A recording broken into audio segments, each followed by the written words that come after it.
So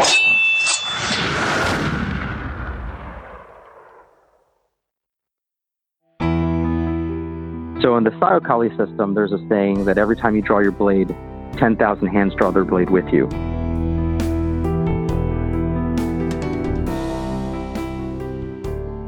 Hello, everybody. Welcome. This is Whistlekick Martial Arts Radio, episode 424. Today, my guest is Guro Joseph Marana. My name is Jeremy Lesniak, your host on Martial Arts Radio, the founder at Whistlekick, and you can see everything that I've spent the last few years working on with our wonderful team at whistlekick.com. One of the things you'll find over there is our store with uniforms and gear and apparel and more. And if you use the code podcast15, that'll get you 15% off every single thing in the store. Of course, whistlekickmartialartsradio.com is where you're going to go to find show notes for this and every other episode and all of the back episodes. If you want to find the episodes sorted by where the guest is from or the style that they train in, you can find that there. If you want to find links to their social media, their websites, you can find that there. Quotes, photos, videos, you can find that there. We've got a ton of stuff. We bring you 2 shows a week, and we give you everything we can to help you enjoy and learn as much from those episodes as possible. Martial arts is a journey. We know that. We talk about that on this show. But a journey where? It's a journey that can take you in so many different directions. And for today's guest, martial arts has been multiple journeys. It's been a path towards understanding heritage. It's a path towards personal development. It's been a path that's been useful professionally. Martial arts has infiltrated, and I mean that in a purely positive way, the life of today's guest. You'll see what I mean, so let's welcome him to the show. Guro Marana, welcome to Whistlekick Martial Arts Radio. Thank you for having me. It's very nice to be with you. Hey, it's nice to have you here. Listeners, we're laughing because for I think the first time in 400 and whatever episodes, I stumbled over the guest's name, and I'm horribly embarrassed. But it wasn't There's even... no need. I didn't say your last name all day. I actually struggle with that Filipino title because I'm aware. You know what? Guro. It's not that. Yeah. I know it's not that. So I try to be authentic, but that's not a syllable that comes off my lips well. You know what? To be honest, it's not super fluid for me either, because I usually pronounce it more like guru, like G-U-R-U, even though it's spelled G-U-R-O. And I think that's just because, growing up in the U.S. and being in American culture, that term is much more familiar, like a guru, like a wise man, which I am not, as opposed to the guro, which is more of like a Filipino title, as well as just, word for teacher. Yeah. And I have the same challenge, right? If it was guru, and I've known plenty of people who take that title with the G-U-R-O spelling and they pronounce it guru, probably for the reason you just said, that it's something that enunciates better for a lot of people. Yeah. It's more familiar. Maybe it actually phonetically, maybe it actually is easier. Maybe it's funny how different syllables work well in different languages. There are plenty of things that we pronounce in English that absolutely other cultures, other languages don't have. I find phonetics to be interesting. Not interesting enough I'm going to research it, but interesting enough when I learn, Spanish or something. Well, it's interesting, and I will go on some tangents. So please pull me back, Jeremy, if you if I go too far. But when I was in my younger days, I used to be very interested, let's say, in graffiti. And so people will pick names or usually like a name or an alias as their name to spell or to write.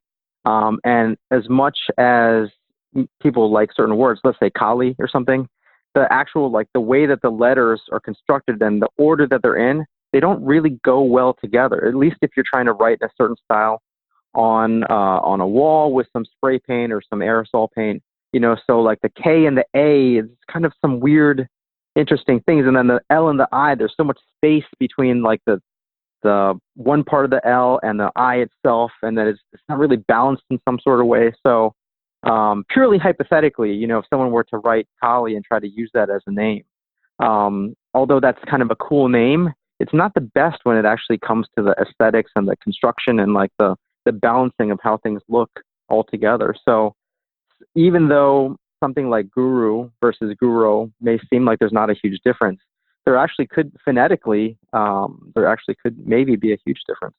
Mm. It's funny that you use that example from tagging of Kali, the K and the A, because Yeah. I have a few tattoos, and one of them is for somebody who passed away. Her name is on my arm, and the name is Katie. And Hmm. just the font that it's in, the kerning, if we have any font nerds out there, the kerning of it Yeah. bothers. But it's imperfect, and that's part of why I like it. Yeah. Yeah. Well, that's a fun way to open the show. Yeah, I think so. Talk about a lot of things that are not related to martial arts, but that's what we do, right? So it just kind of sets the tone. It's all uphill from here, and when the listeners get to this point, they get a pretty good sense of what they're in for based on this type of conversation. Do we jump right into it, or is the guest a let's get down to brass tacks, sort of a business person, or are they happy to talk about anything and everything? And I've got a sense that you're the latter. Yeah, I definitely am. Well, good. Now I know we're going to talk about a lot of things, but we do start with a foundation. I like to get a sense as to what kind of a martial artist we're talking to. So let's start with that. How did you first find martial arts?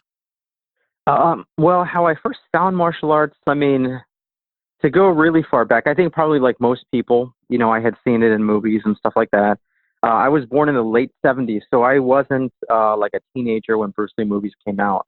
I really came up on a lot of movies like um, Chuck Norris, but then more so of like Steven Seagal and Jean-Claude Van Damme. Those were the kinds of action stars, I guess, at the time that I really gravitated towards. And then it was more like Jackie Chan and things like that. So when I was young, I had always seen it around, and there was always plenty of martial arts, especially Taekwondo schools in our area. So a very good close friend of our family who ended up, his family ended up being, well, his family is close with my family. And later on, he ended up being one of my instructors. Um, this person, his name is Sifu Chris Bankson, was always involved in Chinese martial arts and Kung Fu, specifically Tian Chen Pai and some other things. And so I had always seen him around, and he was sort of a big brother to us. So, we kind of admired him, slightly feared him because, he was also big brotherly in many ways.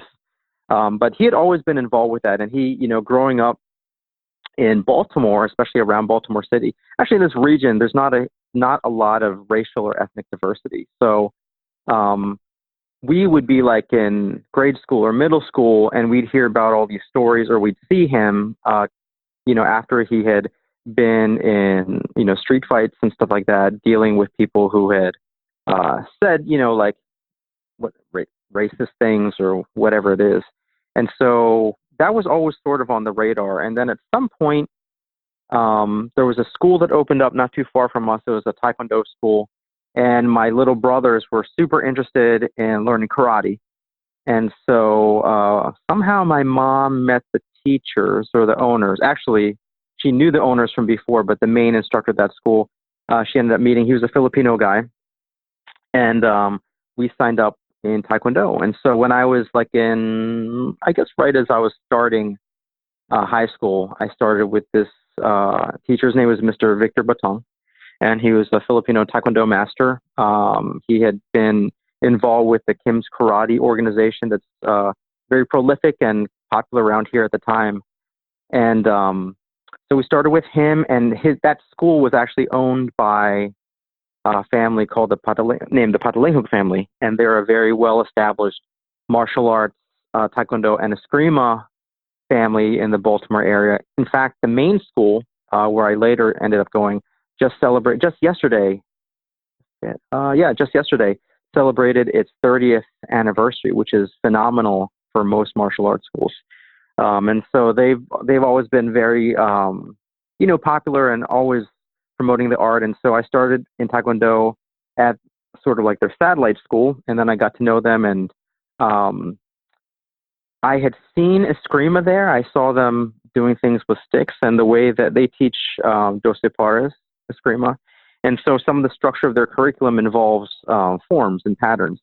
And so I had seen some people doing some stick twirls and, different basically forms with these sticks.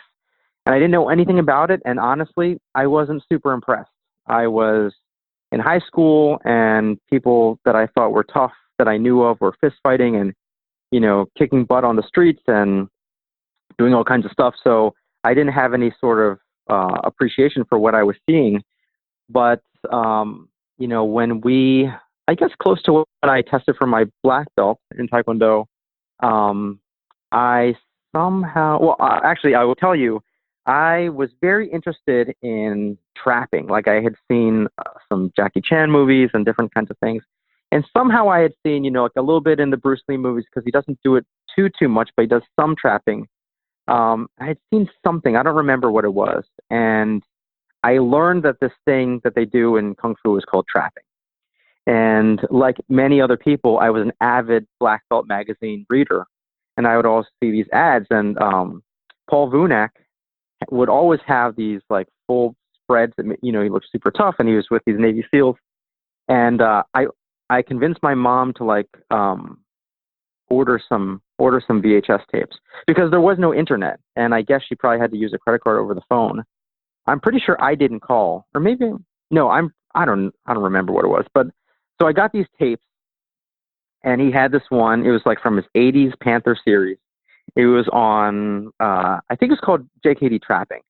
And so I'm watching this thing, and he's doing his whole thing about the different ranges of combat and hand trapping, and you can use the shoulder, and super impressive. And then at one part of the video, it cuts to black, like a transition. And on the screen, it just says Filipino energy drills. And I will tell you, it was like time stopped. And I was like, what in the world? And then he starts going, and he talks a little bit about Chisao and how it's hard to, it may be hard to convey or to teach in a video. So he was going to teach hubad. And I watched him do hubad, and I couldn't believe it. I had known of martial arts, Filipino martial arts, but I'd never seen anything like that. I watched him do hubad, and I watched him do all these things out of hubad, going across, doing some sort of lock, and I finished the tape, and I was super hungry for that kind of information after that. So I started to look wherever I could, including my own school. So I started in Doce Pares Eskrima. This is probably like around 90, I guess like 98, like 97 or 98 is when I started formally in Eskrima. And then I did that.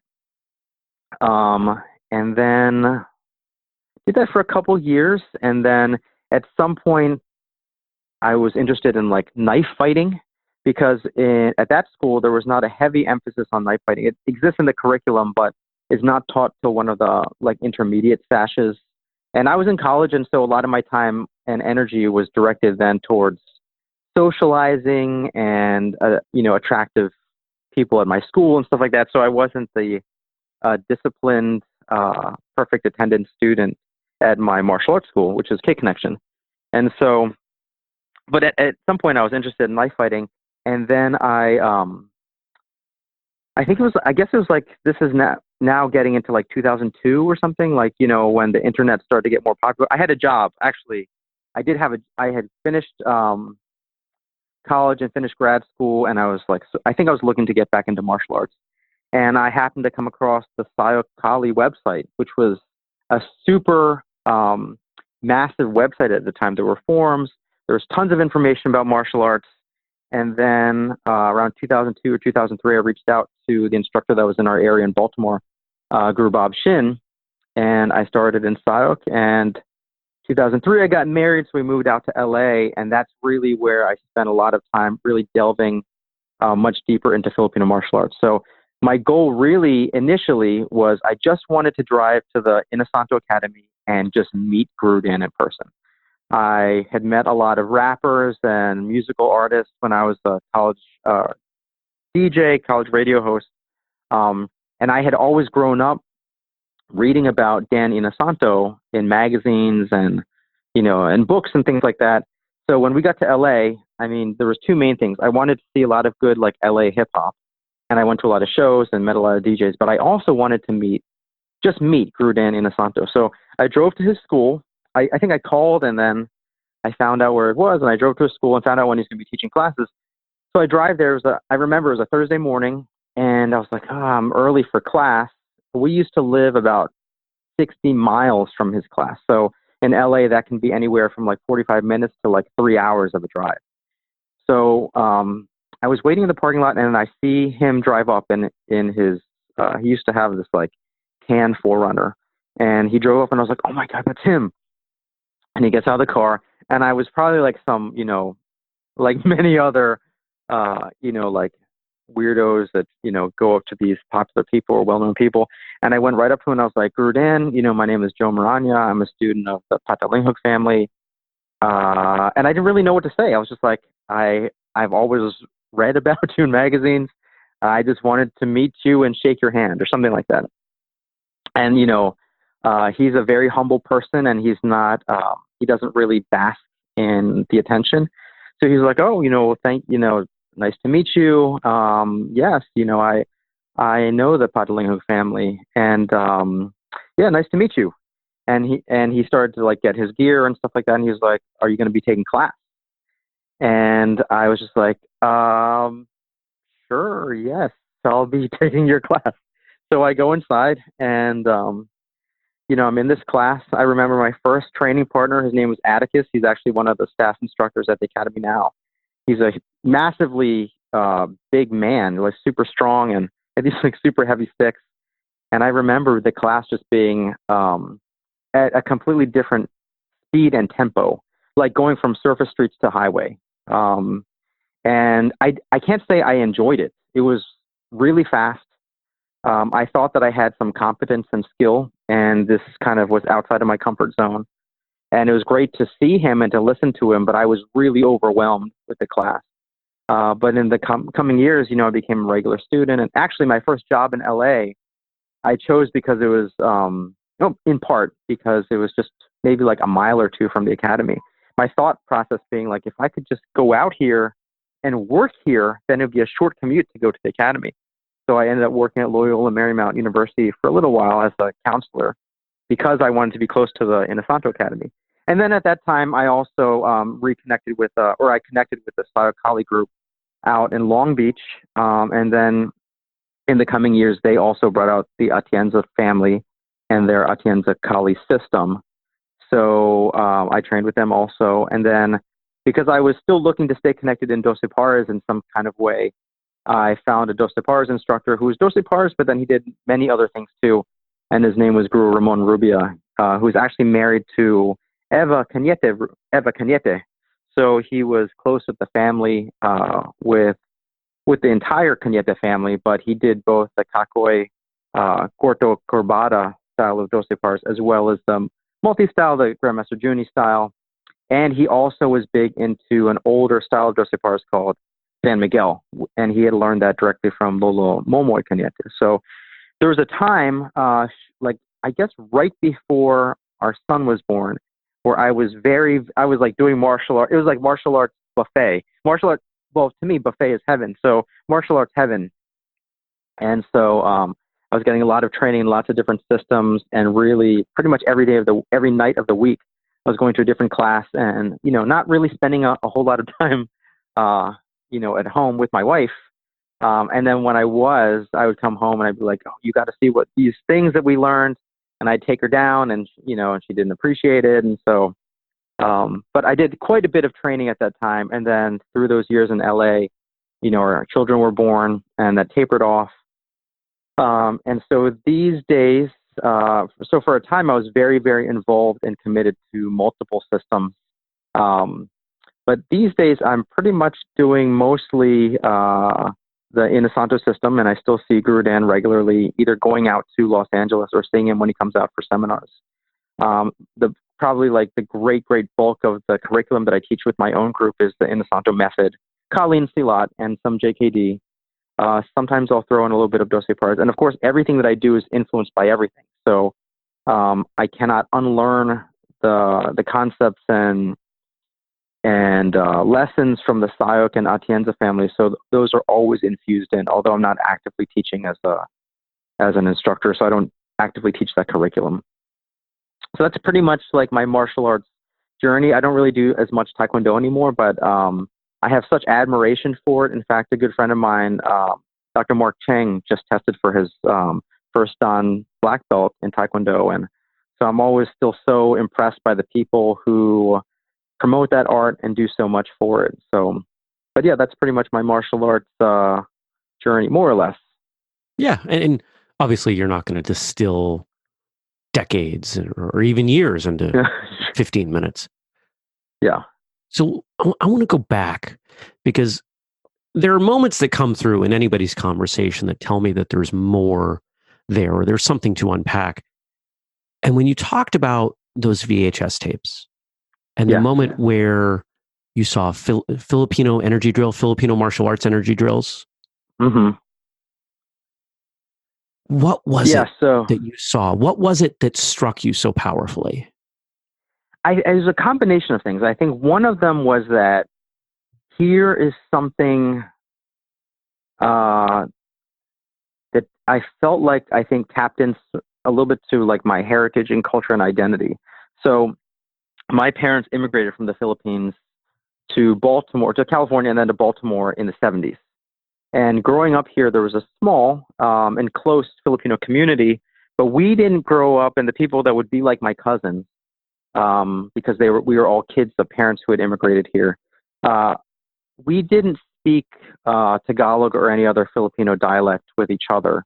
Some of them did at home, but we didn't. In my family, we didn't. Part of it was that my parents in the 70s had a few, I think, poignant times of racism where people didn't serve them or tried to run them off the road, or they had a very good friend who wasn't allowed to marry his wife in Maryland at the time. So he had to get married in Virginia. So there's a couple of things where for my family, I think my parents, they really felt like they wanted to acculturate us as much as they could to being American. And I have to say, for my mom, she was always very good, before it became sort of a popular or more commonplace thing. She was always very good to talk to me and my brothers about, like, well, you're Filipino American, you're Filipino, and you're also American. So there's this duality of that. And so we were always proud of this culture and heritage. But frankly, it was seen second or third hand through the eyes of my parents or through our friends or through our relatives. And so for me to see something like Filipino martial arts in that format, here was this well-known Jeet Kune Do guy who had VHS tapes under Panther Productions in Black Belt Magazine. And here this guy is doing Filipino martial arts energy drills that is like trapping, but it's not Chisao, and it's not some secret hidden Chinese thing that I would never learn unless I spent, decades at a Kun or at some other school. This guy is doing very cool things, and he's doing it in a way that I think it just resonated with me. And just that, just the motions and movement of hubad, I could probably speculate, but I would probably say that it just tapped into something deep inside me that really resonated on many levels. One of them being me being proud of my culture, but also being kind of discovering that, like, oh my gosh, there's this wealth of knowledge, this very intricate thing that exists that's part of me, even if I haven't learned it, even if I haven't, developed that connection. But I also feel strongly about things in our lives, including Kali and including Filipino martial, that exist in a way that we can tap into, that's outside of just a curriculum that you learn in a school. So not quite, like this idea of like collective intelligence, but maybe on an energy level. So I think it just was amazing to see it, to come through that avenue, and also to know that connected something deeply to something that I had a yearning for, to connect to, like, myself and my identity that I had no context for. So, like, I didn't live in the Philippines, and I didn't speak Tagalog, and I don't prefer Filipino food. But I always had this longing to try to reconnect and have some sense of identity, which is why things like genealogy and, like all these things these days, these DNA things that people do, I think are so fascinating to them. I think on a similar level that was to me, but is probably like if you went back in your generation and you found out that you're related to someone that came over on the Mayflower or someone that did this, for me it was like, oh my gosh, there's this connection to a culture, an identity that I'm still trying to learn about, that's so involved and so advanced in martial arts. It really was one of the few times I was in a meeting recently where someone was talking about, like, rarely do we recognize the weight or the gravity or inflection of points that are significant to us as they happen. But to me, this was a time when it truly did. Right at that moment, I was like, man, this is changing how I'm understanding and viewing things. And that really was one of the things that opened up. There's several moments like that in my martial arts career, but that one was very poignant. I remember, like, where I was watching it. I was by myself. It was crazy. But yes, that was one where the course of my life changed direction at that moment. Mm. Now, we've had guests on the show who have used martial arts to help them explore their culture, their identity. And you talked about your family coming over from the Philippines in the 70s via California. What were your parents' thoughts on you finding and really embracing in such a deep way Filipino martial arts? Did they have an opinion?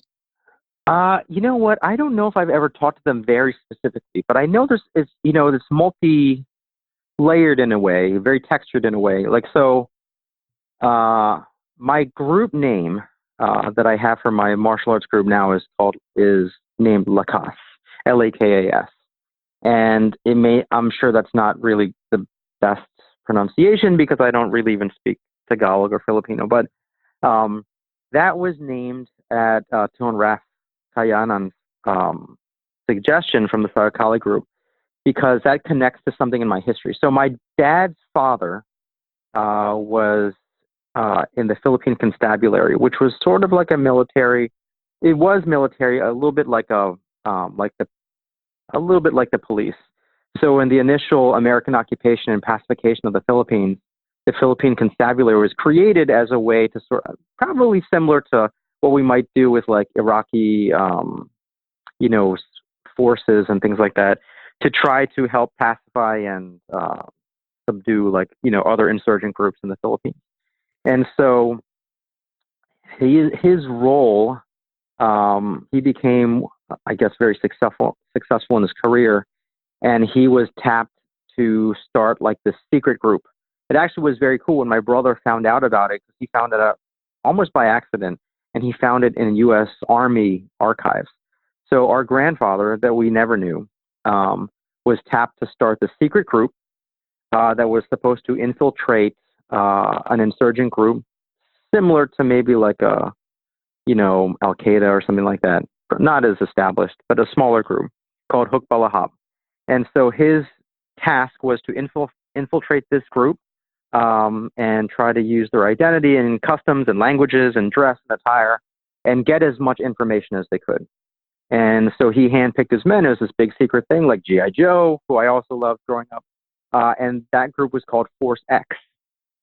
And although that's a very cool name for his group and a cool name for X-Force, the comic, it wasn't the greatest name for my martial arts group. But Lakas is the Filipino word for force or for strength. But the thing is, so he was very successful, and he had this, the emblem of his group was like the skull and bones black flag. So they were kind of feared in the area.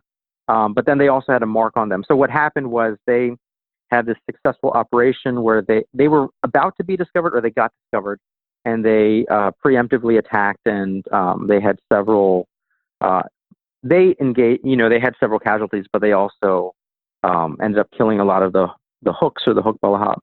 But because of that, my grandfather got some, I don't want to say notoriety, but got some attention.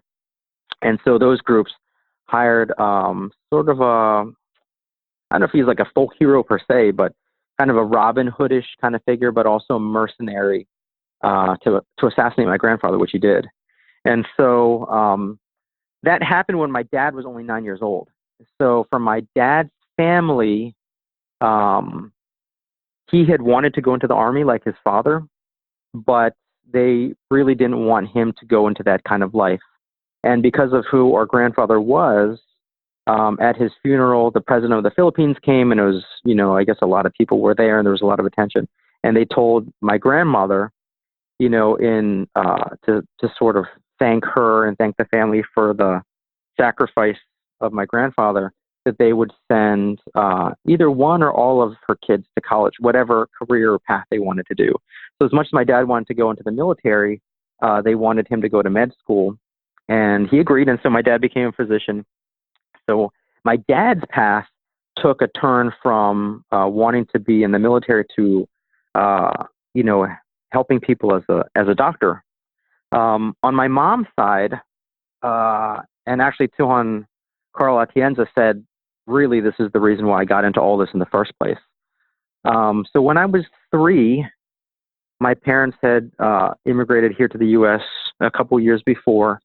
And, they were without much means, so they didn't have the money to go back and forth like people might have now. And my grandparents in the Philippines were very poor. My mom's side was very poor. So they didn't even have a phone. They would have to walk into their town and use a phone in some kind of store or something like that.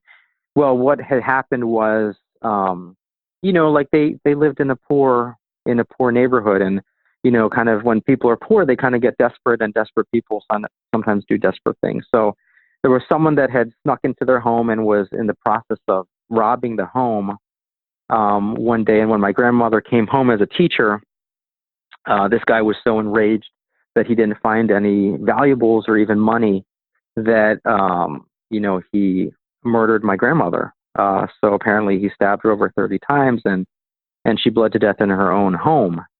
And so because of that, and so I never met my grandmother, and my mom, I think, would have, obviously no one knew that this was going to happen, but I don't know if she has regret, but I think she always felt like, she didn't get to see her mom, in the last few years before she got killed. So for my mom has been super hard on with criminal justice, but very anti-violence. So she never liked the fact that I was always interested in butterfly knives or bully songs and stuff like that. In fact, when I was a kid and I wanted to get an air rifle, she really didn't want that. And so both of my parents, through choice or by circumstance, sort of chose lives that turned much more away from violent things. And so I don't see Kali or Filipino martial arts as violent in particular. Although they utilize violence, but they were never, my mom especially was never huge fans of the fact that I had swords and knives and things like that. I think my dad liked it. He appreciated it. But it wasn't something that he was super familiar with. But I think they do like the fact that here I am, this guy that loved, McDonald's chicken nuggets and G.I. Joe and Transformers, and didn't speak the language. There was something that I was connecting to with our culture. My grandfather actually, I think, really liked it.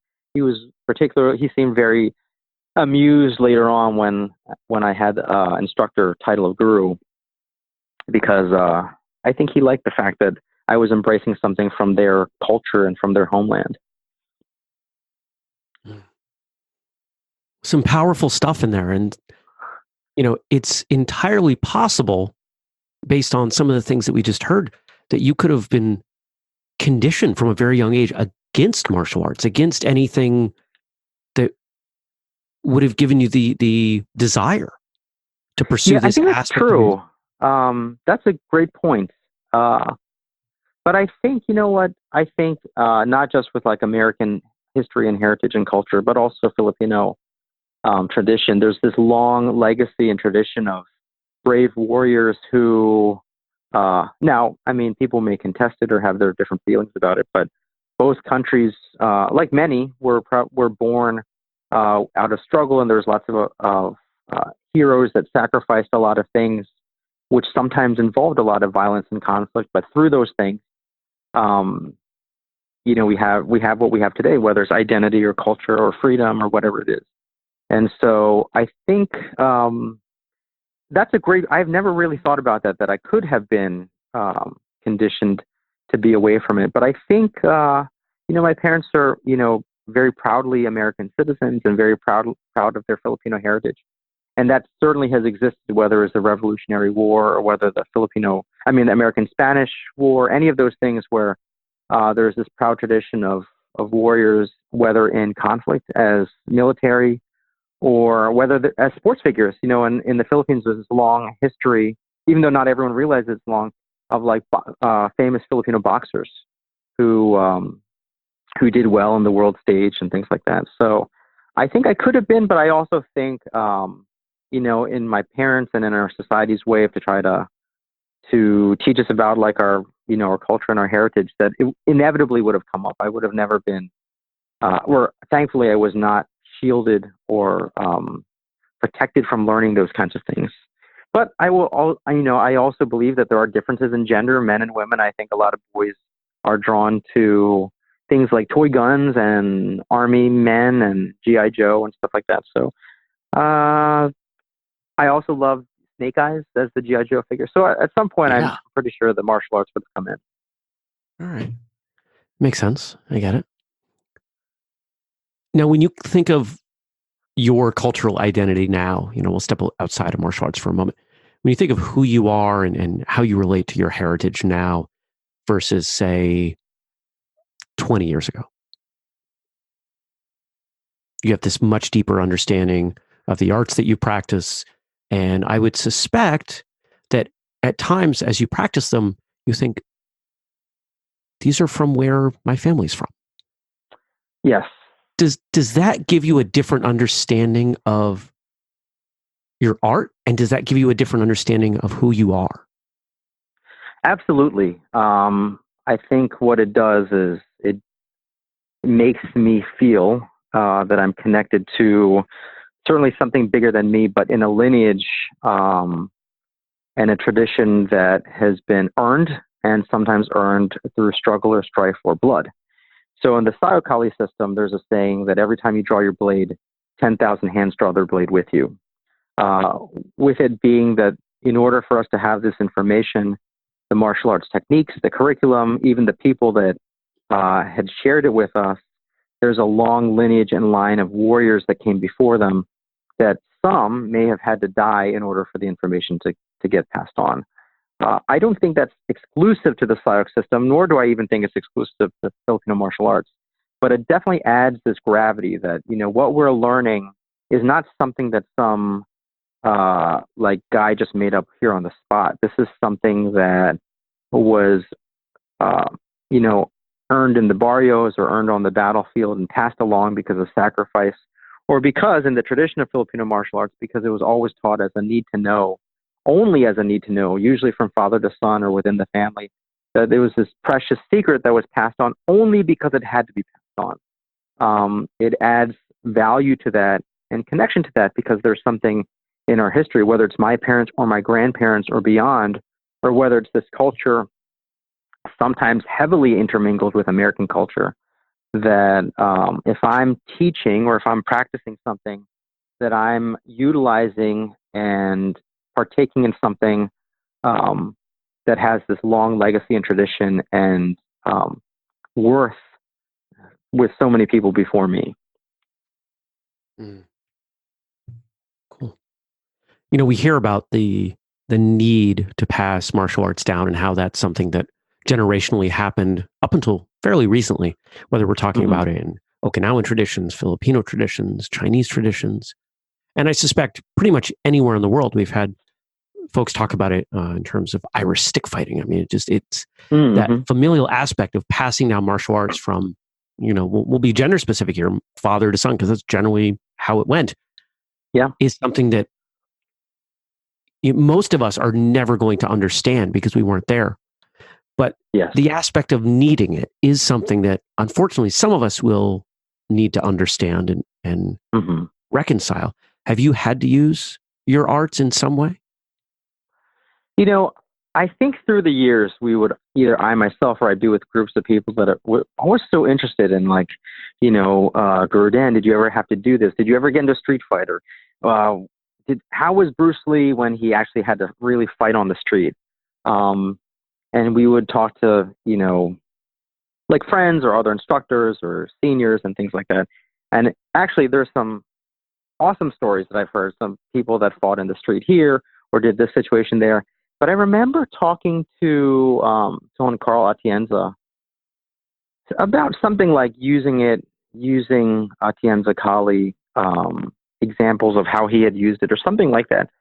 And at the time, he said something that was sort of like, it seemed like not disappointing, but like not quite what I was expecting. But through the years, I've come to really resonate with it, because I think it's how it is with me, and it's come to be so true. Where he said something like, I've used my training, and I've been able to avoid situations before they even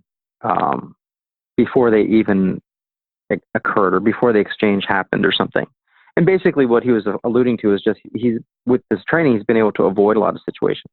And I do think that that's probably how I utilize my martial arts training the most, because whether it's feeling like, this, I don't think this situation is really safe, I think we should just leave. Or whether it's like recognizing someone or seeing something, or kind of feeling the energy and knowing that something is about to happen.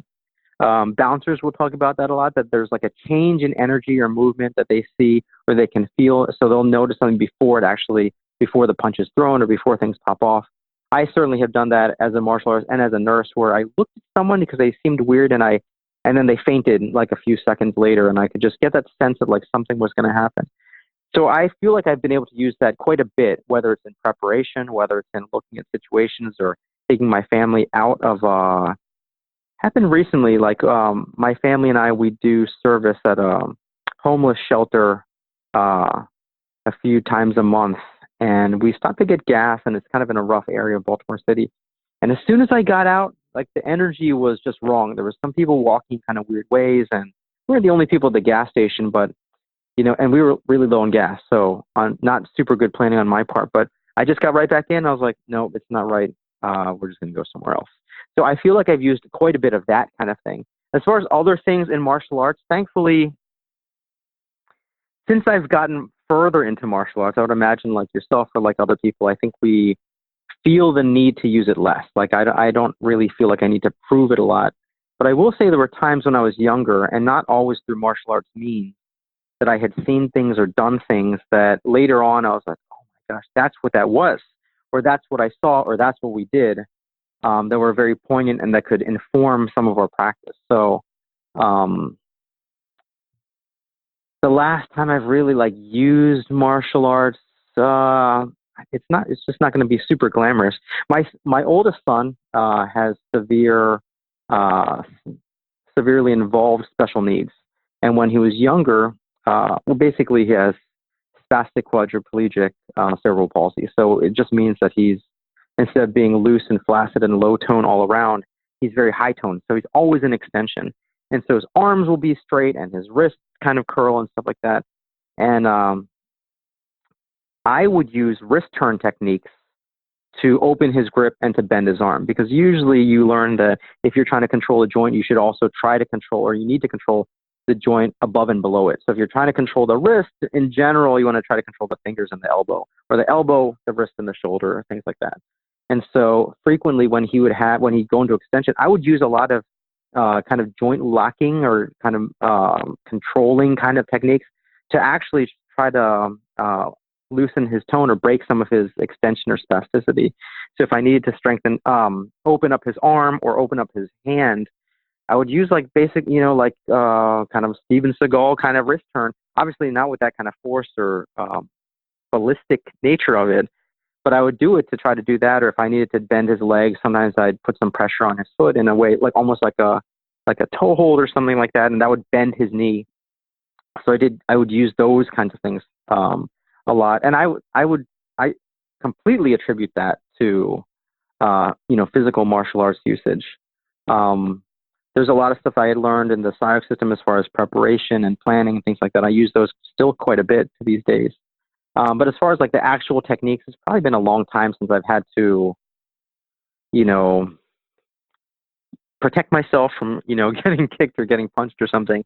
When I was younger, there were times where either myself or I was with other people, and we'd certainly done a lot of stuff that I would identify now as martial arts techniques either offensively or defensively. But I don't think I have a super glamorous story these days.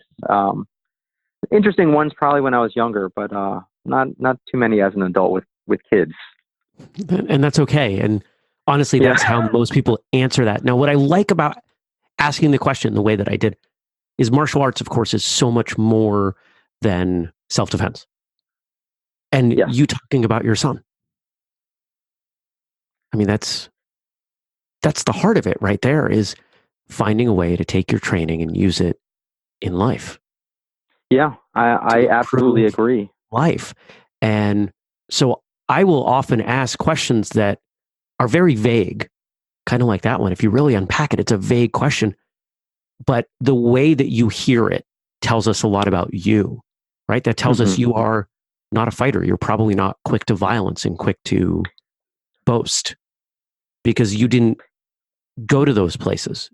You were searching for those kind of daily life integrations, but you weren't sure if that was me asking the question the way I wanted to, right? Or if that's the way I meant to ask the question. There we go.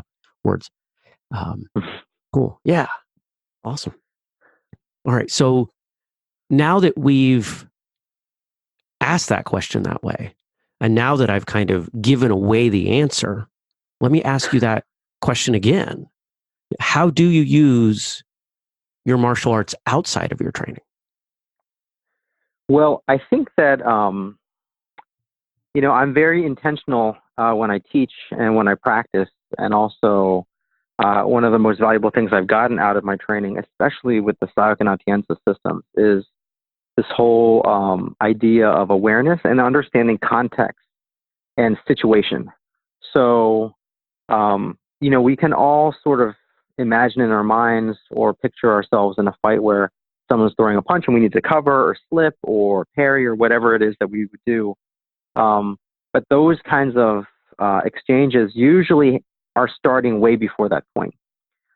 So before ground zero or point zero, there's a -1 or -2. And so what is actually happening when someone is stepping into my reactionary gap, when they're getting into a range? Are they doing anything that set it up? Was there something that I said, or was there something that I did? Was I just not aware? And did I walk into a situation or park in some place? So that kind of training I use all the time. I, will be careful about where we park. We will look a lot about if we're driving up to a restaurant or a store, where we park and how we face the car. When we're looking inside, like who's inside, what other cars are in the parking lot? Are they also facing out? What kinds of people are around? I used to play a lot of games with my kids where, you're very vulnerable if you're by yourself and you have kids and you're strapping a child into their car seat because your back is facing out. Usually the door's open, and you're occupied with something. You're trying to put in seatbelts or whatever it is. And, as kids move around, whether they're small or big, it just seems, for some reason, it's way more complicated than it should be to strap a toddler or a baby into a car seat. But I used to play a lot of games with the kids and just say, tell me who's around. Tell me if there's I actually would just tell them, like, tell me if there's bad guys coming so I can see. And then I would talk and bring those scenarios back to my instructors and say, like, I was in this situation and I just felt really exposed. Or this situation, there was something dangerous about that. And they would break it down and they'd say, like, well, this is what you can do. In your minivan, get in and close the door. So when you are strapping your kid into the car seat, you don't have your butt sticking out and the door open. Like, they're inside, you can lock the doors, you can do all those things. So there's a lot of that back and forth. And actually recently, I'll still take opportunities to train some of my students in the little ways that I can about observation and things like that. I asked one of my students actually, so I manage neonatal intensive care and pediatrics at one of the busiest hospitals in Baltimore City. And so frequently we will do exercises to test sort of our security, including the possibility of someone that might be trying to abduct a baby, which would probably be one of the scariest things that could happen. So we can't really use familiar staff. So I used one of my students and asked him to volunteer as like a role play actor. And we dressed him up and we We tried to see if he could come in, get past security, get on the floor, and possibly take a baby doll. So we weren't going to actually have him take someone's baby, but do something close. And actually, while actually the staff were right on top of it, and they did great. But since he was here, we did a lot, and we walked through the hospital campus, and we talked a lot about like watching your surroundings, looking past your normal circle of view. So if you're walking in like a city, there's kind of a certain distance that you will look at and not really see beyond it. Not because you can't, but only because of the attention that we place into it. So maybe it's in the block, but you could see 2 or 3 blocks further than that. You just have to look at it. Where are your lines of sight? How can you use reflective surfaces to look behind you? If there's someone, I mean, you can just turn around and look behind you. How can you change your view to see from a different perspective? Because kids will often see things that as adults we don't see. And so what are you doing? Are you tying your shoe? What are you doing when you're going to an ATM, or if you're with your wife and she's at the ATM? And what are you doing? Are you just facing the ATM too? And if someone came up behind both of you, then neither of you is watching? I mean, does it have to be like that? Could one person actually look out? Could my own kids be the lookouts for me? How can I teach them observation? Because the other side of it that goes right into martial arts techniques is, so where are this person's hands, and how are they standing, and what are they doing with their hands? I mean, cops have it all the time where certain gestures that someone may do, especially in a stressful situation, will trigger something, an alarm for them, and they identify a potential draw of a firearm or something before it happens, ideally, so they can get a jump on that OODA loop or in that decision cycle. And so how can we try to do some of those same things in our martial arts training too? It is great and still hard to learn your parries and blocks and strikes and counter strikes. But it's equally important, if not more so, in my opinion, than to be able to spot those things maybe before they happen, ideally before they happen. And how can you problem solve before it even becomes a situation? Not too unlike how things would be in the hospital. I tell my nurses, if you can spot a patient starting to act up or go downhill or whatever it is before it really gets severe, that's the best. Like that's actually where you want to be. You don't really want it to escalate into this code situation and it's this massively complex and life and death situation. If you can identify something early on, that's huge. That's better. If someone would be good with money, it would be better if they can identify trends early on or spot specific things, as opposed to hoping last minute that they're going to have some windfall of cash or be in massive debt. So to me, that spectrum of situation, as early as it can possibly start, I think that's super important. That's really hard to teach in an hour class. So in the classes, we talk a lot about, especially in Filipino martial arts, anytime you talk about weapon training, I always make it a point to, and I get this from the SIOC system, that we would always talk about carry and deployment as an essential part of it. Because if someone's walking down the street and they have a big stick in their hand, or if they have a knife in their hand, you absolutely should not, and you don't know them, you absolutely should not let them just walk up to you, and certainly not stand around and be close to you. If they're walking down the street, you should be going to the other side of the street or doing whatever you can soon, and you can spot that soon. If they're not doing that, and most people would not be doing that, then they're going to have it from some sort of carried or concealed position. Now, they could conceal it in their hand, and you can watch that too. Harder, but you can watch that too. But if they're concealing it behind their back or inside their jacket or things or in their backpack, I mean, those are things that you can watch for. It doesn't mean if someone reaches in their back pocket to get their wallet that you need to punch them in the face. But it does mean that maybe if they do that, that you shift your position or take a step back. Or maybe if someone is standing, close to you at an ATM, that you just ask, like, would you mind not standing so close? So whatever it is.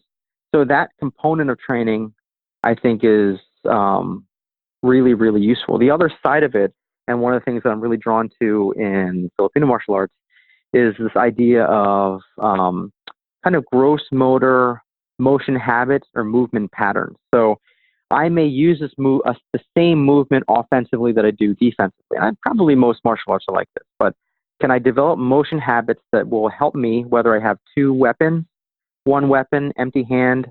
Can I do those things so it's built in as a motion, whether it's a eye jab with my fingers or a parry and and slash to the neck, or maybe just to parry and cover to prevent myself getting hurt.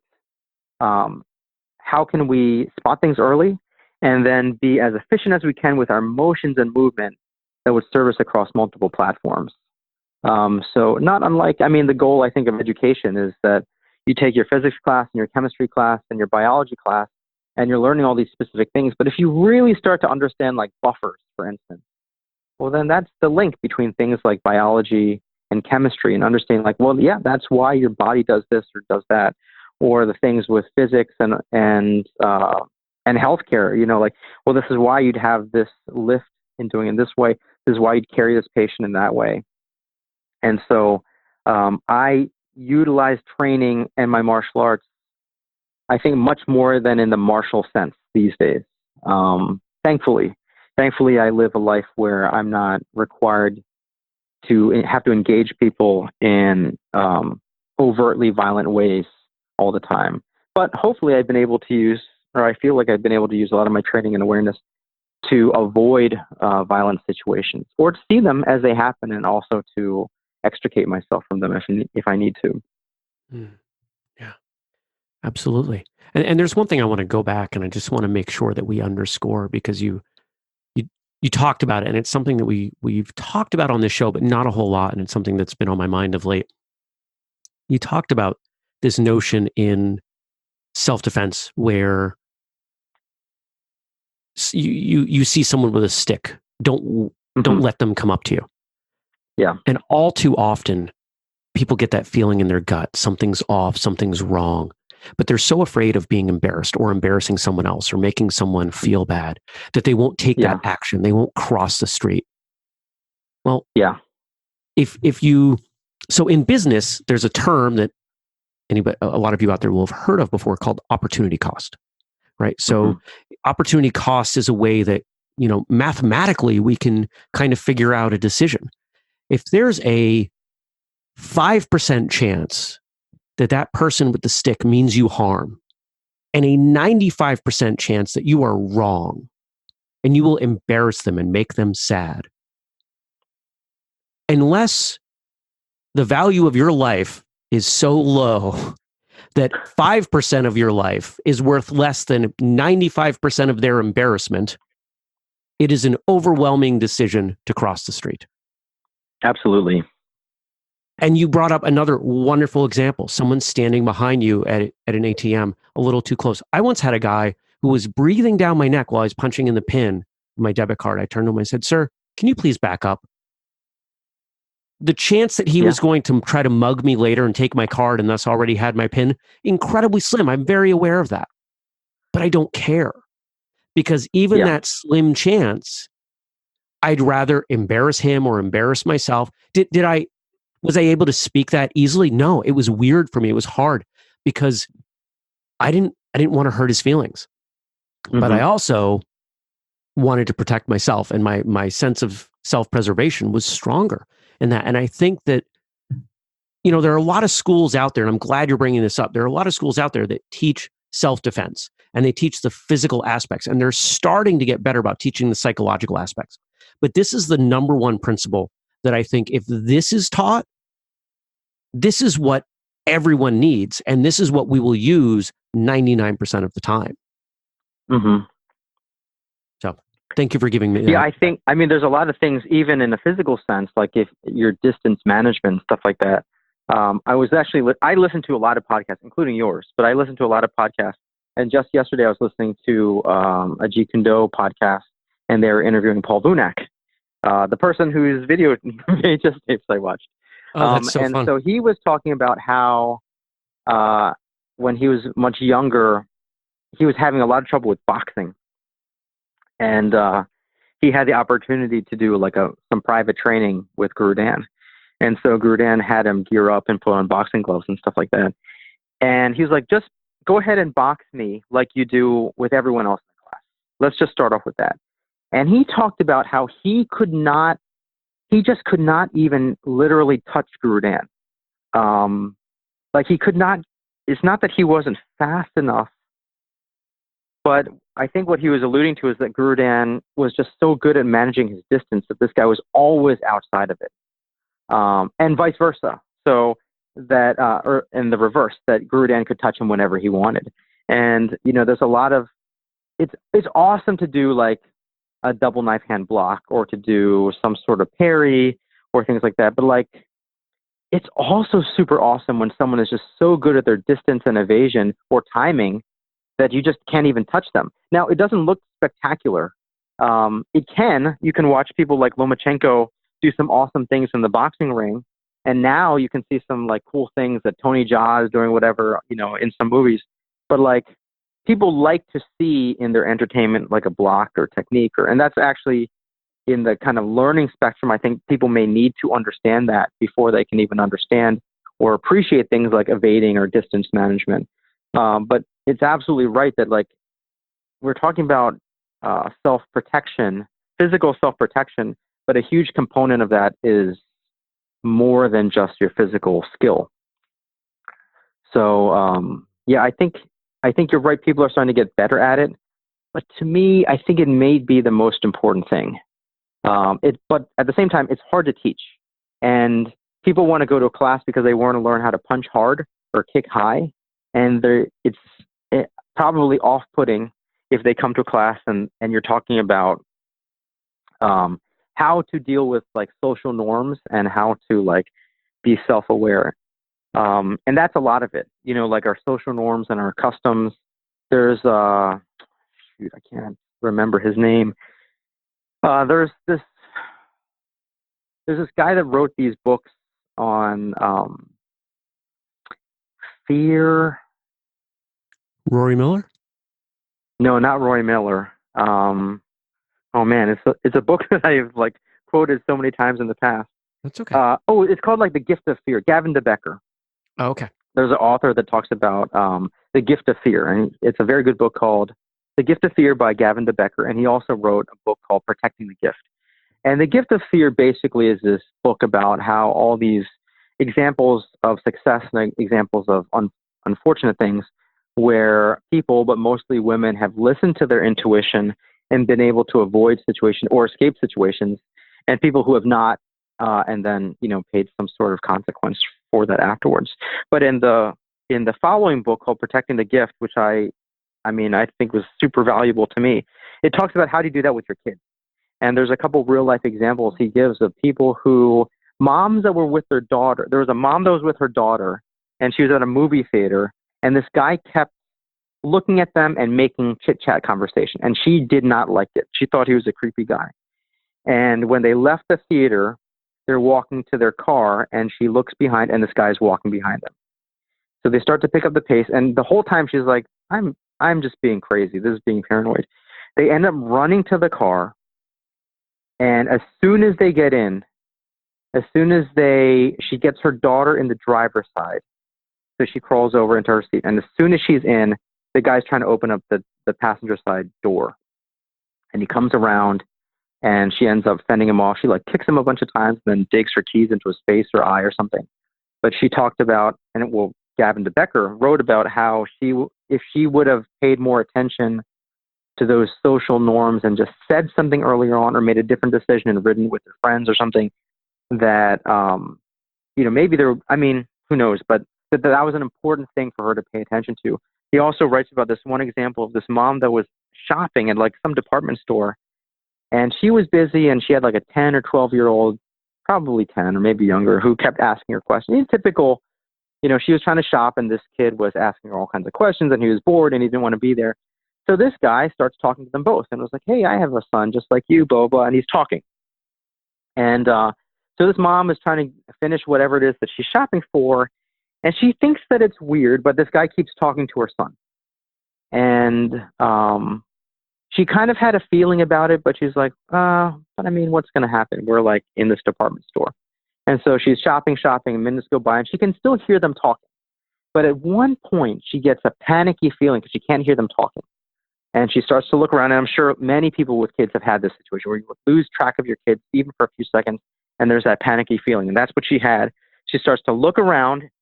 She's now in kind of like walking around quickly, calling out his name.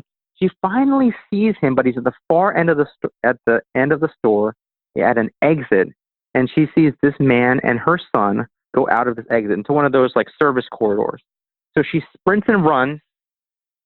She gets to there, and they're exiting out of the building and through one of those corridors. She sprints and runs, opens it, does not see him, never saw him again. And she had, I guess, talked to Gavin DeBecker years later, 10 years later, whatever.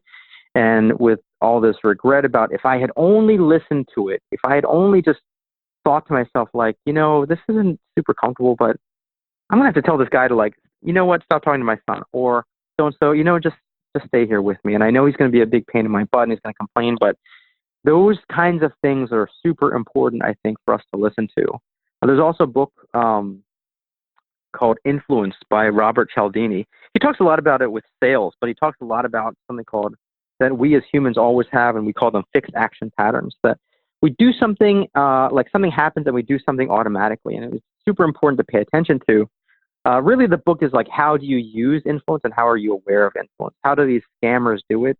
Or these, like multi-level marketing people do it? And how can you identify that? Or how can you do things for yourself to put yourself in better positions? And he also talks about how, like, there's all these social norms that, like, you just have to be aware of.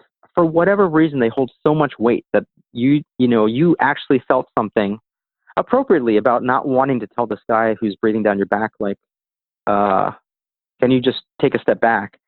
Simple thing, but we're so influenced by our social norms, by our expectations and how we perceive the world, our fixed action patterns with things actively, but also our fixed action patterns in not doing things that, sometimes we don't do things because that's just what we have learned and installed for ourselves. So it's, those kinds of things. The other thing is, maybe you're not comfortable saying to the person, but you can just cancel the transaction and just leave. Like that happens too. And sometimes people don't want to do that, but whenever people do and they explain it, it seems, however small, sometimes it's kind of an empowering thing. I have a very good friend of mine, that she was in a job interview, and like not even halfway, early on in the interview, she just interrupted the person and said, you know what, I don't think this is going to be a good fit. And she just left. Super uncomfortable for her or for the interviewer. But sometimes, those little things were like, man, that's great. That's great that you just didn't waste the whole rest of the day. Meanwhile, I have another friend that someone dared her to run a marathon. She didn't train or anything for it. She finished the marathon because she was too embarrassed to exit the race. She just, it's sort of amazing that she finished it, but it can also speak to our capacity, our physical capacity. But she was just too embarrassed to leave the race, so she ran a marathon. She was in like an ice bath for days afterwards. But, it's so interesting how these social norms and these cultural things can really guide us much, much more than we realize. The only thing we can't get back is time. I love that example of the interviewer. Yeah. There are so many things that people feel obligated to finish up. And I've never looked at it that way. So longtime listeners to the show know that one of the most influential things in my life was Joe Hyam's book, Zen and the Martial Arts, because I started reading it when I was like 7. Mm-hmm. And there's an anecdote in there that I'm going to butcher it. I don't remember much, but Bruce Lee talks about how he cut off something like that. Because he mm-hmm. and Joe Hyam asked him, what are you doing? And he said, well, I don't get that time back.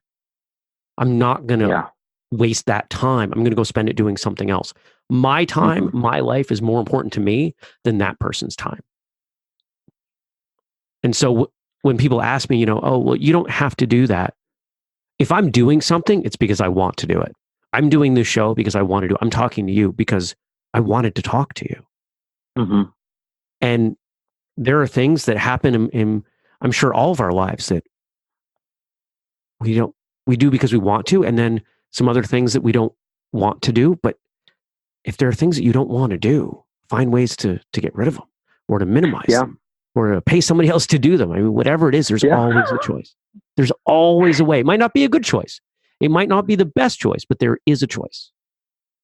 It's interesting that you say that, that quote in particular, because just yesterday I wrote to my staff. Every once in a while, I'll write these sort of like overly sentimental things to my staff with like little bits of things that I think are important or valuable. And I don't even know if actually I know most of them don't read it.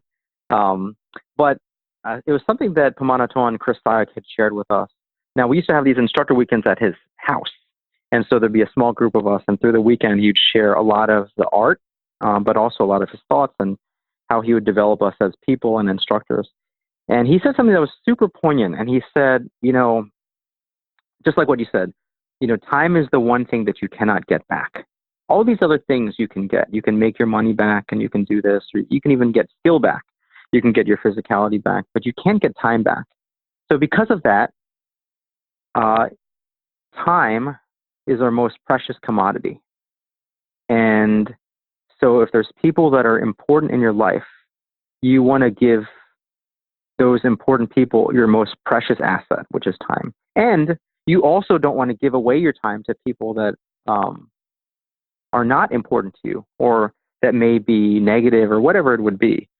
So the other thing is, inevitably in our lives, with whoever it is, whether it's a friend or family, relative or child or parent, our paths will no longer be connected, not in a physical sense. It's inevitable, whether they stop training with you as a student, whether they move away, or whether they pass away. And so there's not, you should try to not be super upset when things like that happen. Even if we miss them, even if we're upset or we feel betrayed or whatever it is, it's not the time afterwards that we should spend a lot of our energy and emotional content on, but really, really live and relish and cherish the time that you have. Like, really appreciate it while it's there, because we all know with everything, almost everything, it will not be forever. So the time is something that we can consciously make a decision to use and give to people that are important to us. We can make a conscious decision to not give it to people or situations that are not important to us. And also when we have it, to really be grateful for the time that we have, knowing that it won't be there forever. Great stuff. See, we were right. We talked about this earlier. I could talk to you all day, and we're bumping up against the time that I had asked you for, so I want to be respectful of that. Sure. Now, for the folks listening, if they want to find you online, social media, website, stuff like that, where would they go? Pretty much if you type in Lakas FMA, so it's Lakas FMA, so Lakas Filipino Martial Arts, you'll find me. So I have, the typical, I've tried my hand at trying to be active on social media, and I do okay sometimes, but I'm probably most active. I have like a Facebook page that I try to share stuff on. Actually, the thing that I probably share most things on is in my Instagram page. So if you just search for Lakas FMA on Instagram, you'll find it. But I also have my Twitter, Tumblr, and I have my website. So my website is just www.lakasfma.com. And actually, I have my own podcast. And so there's episodes that are there. But I also try to share pictures or different kinds of things. The sort of the mission of Lakas Filipino Martial Arts is purely to educate, support, and promote Filipino martial arts as a whole. And whether it's kind of like through movies, whether it's through individuals, whether it's going physically, me going out. I attended Tohono Apollo Ladra's Filipino Kali Academy grand opening this weekend. However I can do it, or have my students come and support something, I am very much about like trying to bring some awareness and education to Filipino martial arts in a cultural sense as well as a combative sense. And more recently now, I'm very, very inspired by a lot of my colleagues and classmates from the Inosanto Academy that are doing a lot to promote the health and wellness side through Filipino martial arts and through Kali. I like that very much. And so I'm interested in them. I will support all of them as much as I can. So however it is, those social media or internet resources are there. I do teach a weekly public class, which I had not for a few years. And I do, I have some private students, but I don't take private students without having already trained with them for a while already, without establishing some sort of relationship. So, really, if people are trying to find out information, they can do it that way. If anytime that Guro Joseph Marana is in the area, usually in Virginia or Pennsylvania, Rarely he's in Maryland these days, but even in New York, I will always try to go. So a lot of people I'll meet people in some of those events or seminars, and I'm always happy to share whatever insight or information that I have. Sometimes those seminars can be a little bit daunting, and there's a lot of material that people can be sort of overwhelmed by, and I'm always happy to, to partner up with someone or to train side by side with them so they can help understand some of the information. So anything that I can, really, regardless of the system or style, I'm always trying to support and help promote and grow the art as a whole. That's great, and certainly appreciate anyone who is working towards similar goals, supporting the martial arts, whether it's Filipino martial arts or karate or all martial arts, or doesn't matter what it is. I suspect that we're on the same page as far as the broad benefits the martial arts provides to everyone, and how wonderful it can be. Yeah. And of course, folks, if you're listening, maybe you're new to the show, you don't know, we'll drop all the links to everything that we talked about, so you don't have to risk life and limb to write these things down. If you're driving or something, whistlekickmartialartsradio.com is the place to go. We'll link all the social media and everything there. Well, I really appreciate you coming on. Had a great time talking to you, and hope that we get Jeremy, to do it. It's been a pleasure. Yeah. Well, one more thing as we fade into the sunset here, some parting words for everyone listening. Let's see if we can send them out in grand fashion. So there'll be three. One of my favorite quotes ever. Two of my favorite quotes ever. One is just a good quote, but they're both from Guro Dan. And because of Guro Dan, he probably would acknowledge they came from somewhere else. But one of them is that repetition is the mother of all skill. Repetition is the mother of skill. So I've always liked that as a quote. Another one was, there was one time we were at the academy. It was like a perfect weather. It seemed surreal. And Guro Inosanto was explaining some sort of technique. I don't remember what it was. Ironically, I don't really remember what it was that we were watching. And he suddenly stopped and looked at us as a group, and he said, "Do you guys see this? You see what I'm doing?" He's like, "I'm giving you a gem." And there's a lot of sort of like silence and, I guess, expressionless faces. And he was like, "I'm giving you a gem. If you don't see it, it's just another piece of glass. But I'm giving you a gem." And I thought that was super profound to me. I wrote it down right away, and so that's the last thing. I think in martial arts, a lot of times we're like, "Oh, I'm going to learn this awesome kata or this awesome two-man set, whatever it is. I will never forget this. This is the most awesome thing I've ever learned. I'll always remember this technique or this seminar." And then, you know what? 6 months down the line or 3 years down the line, you're like, "Man, I learned this really cool thing, and I don't remember it at all. I just remember that I learned it." So the last thing, the wisdom that I'd say is like, try to get into a habit, however it is, of taking notes. And I do think that the note taking is important. It's good to have the video and the recording and stuff like that. But I do think that the actual like writing, even if it's typing on a computer, I think that kind of scribing and that relevance also from the SIAC system is super important. It helps with the growth. It helps for the, trying to recall information. It helps to archive and, lock into history, sort of like the things that you did. And so it's one thing I try to tell my students, and I think a lot of them are like, yeah, like we'll do it, but it's super important. And I think it's often neglected. So developing some sort of note-taking or documenting system, I think is, if I could do it all over, there's so many things I wish I had notes on, like tons of things. And that's something that I can't get those experiences back. But what I can do is for the future, when Guro Inosanto says something like, if you don't see it, it's just another piece of glass. Absolutely. I'll write that down, and, I'll always have that. So that actually is my thing that I think is very important for martial artists to have. I'm always happy to have other podcasters on the show because, hey, if nothing else, they generally know how to carry on a good conversation. But here with Guro Marana, we had so much more than just a good conversation. We talked about a ton of great stuff. You probably noticed, or at least if you look at the clock now, this is a longer episode than we've had lately.